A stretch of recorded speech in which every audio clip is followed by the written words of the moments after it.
Hey guys, welcome to Susan Shares today. Today we're going to talk about really meeting people exactly where they are. And by that I mean, for example, if I were to tell you, oh my gosh, I'm so anxious about taking this test today, or I'm so anxious and nervous about singing a solo today, or something like that along those lines, and you were to say to me, oh Susan, there's no need to be nervous. You're so smart. You're going to do great on that test, or you're going to do great singing. It's no problem.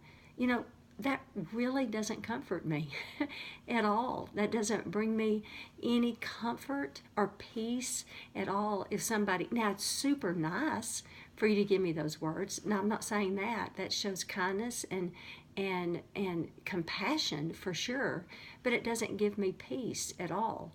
I have a colleague who says the very same thing, and I love how he says it, the metaphor he uses. For an example, he said, I have high anxiety before I speak. And people are, when I share that, they always go, oh, you'll do great. I mean, why are you anxious? You're going to do great. You always do great. He said, that's like somebody hit me on the head and saying that's not supposed to hurt, which is so, so true. It's kind that they say those words, but it doesn't help my anxiety at all. And so what we really need to do is meet people exactly where they are. Oh, I know, Susan, anxiety is so hard. It is so hard, and it makes you break out in a sweat, and it makes you think you're going to miss all the answers when you go in there and take the test, when you already know the information anyway. I know, I get anxious too, but I get anxious about different stuff. But I know what you're experiencing when you say the word anxiety. That's meeting people where they are. And then you have a common ground, so it's like, that kind of gives you a, they do understand me. They do get anxiety. So you're meeting them where they are, and they have a common ground, like, you get me. And everybody loves to be understood first. And then you go to, okay, once I know I'm anxious and I know somebody understands me, then you go with, okay, what is true and what is not true? Am I completely prepared for this test? Do I know my stuff? Have I got what it, do I have my information? Go through what is true and what is not true. Is the building going to blow up when I walk in? Is the thing, all the things that cause the anxiety, you go through.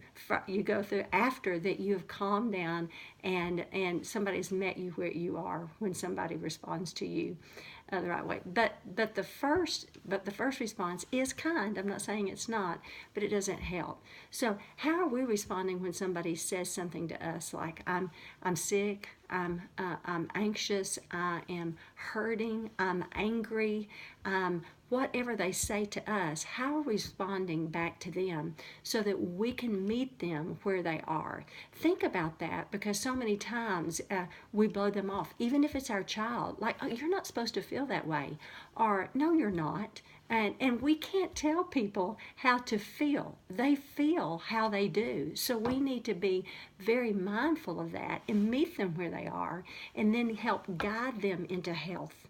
But first meet them where they are and validate that feeling, because it's real. It's very, very real to them. And we know how it feels to be heard and understood. So we need to do that back to them. Have a great day. Bye-bye.